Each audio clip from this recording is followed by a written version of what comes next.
I guess we're just going to pretend we forgot this part, and apparently he wasn't lying. The crash of an unknown object and the alleged sighting of strange creatures in the backyard of a Northwest Valley home. So it was last night that 8 News Now investigator David Charnes reported about how Metro Police responded back on May 1st after receiving a strange call from a very frightened family.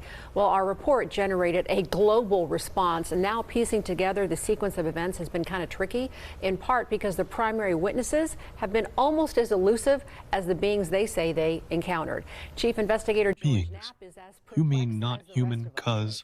As you know, this is not our first UFO rodeo. We first heard about the incident in early May via the Metro Police grapevine. The incident has a lot in common with other bizarre cases from around the world: an alleged crash, strange beings, and bits and pieces that don't make sense. But the police took this seriously, and so do we.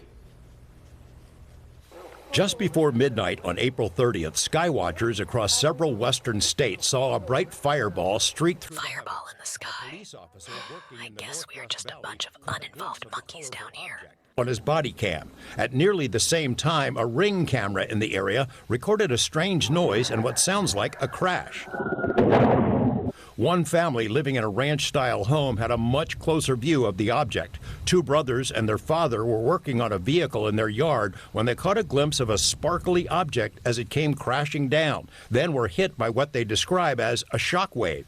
One of the witnesses, a young man named Angel, has stated when the brothers looked into the yard where the object landed, that spot was obscured and blurry, as if by unknown form of camouflage. What they saw next prompted a frantic call to 911. So there's two people or two subjects that are in your backyard? Correct, and they're very large. They're like 8 foot, 9 feet, 10 foot. I don't know. They look like aliens to us. Big eyes. They have big eyes, like I can't explain it, and big mouth. They're shiny eyes and. See, we all humans, and they call my Mexican brother aliens when California and Arizona plus Texas was theirs free the Alamo. Yeah, right. We accepted their invitation to do an interview. They didn't answer the door or their phone. These are some of the claims they've made in other public forums. Multiple family members backed up the story in an initial police report we obtained. Angel says they heard the patter of multiple feet in the yard. They later heard footsteps on their roof. They saw one of the 8-foot-tall creatures climb behind the controls of a large front loader stored in the yard as if trying to engage it. He got a good look at one of the creatures, he said, a greenish-grayish being with large eyes and long legs. He says he could hear its deep breaths, and when he locked eyes, he was, in essence, frozen in place, couldn't move. In the middle of the yard, where the object had crashed, then vanished, a circular impression was left in the soil. Okay, where is this on your property? Metro sources say the police dispatcher initially wondered whether to send a crisis intervention team to help the troubled witness, but then took the incident seriously. 2 officers arrived 38 minutes after the call, and by then had heard from other officers. They proceeded cautiously and managed some nervous laughs. I ain't dealing with that.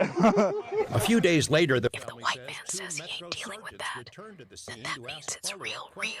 The family says they also saw men in suits and sunglasses driving in a car with government plates cruising slowly past the house in the following days. Nellis and Creech have denied any interest or involvement with the incident. Metro has indicated they believe the family that something crashed in their yard. But what?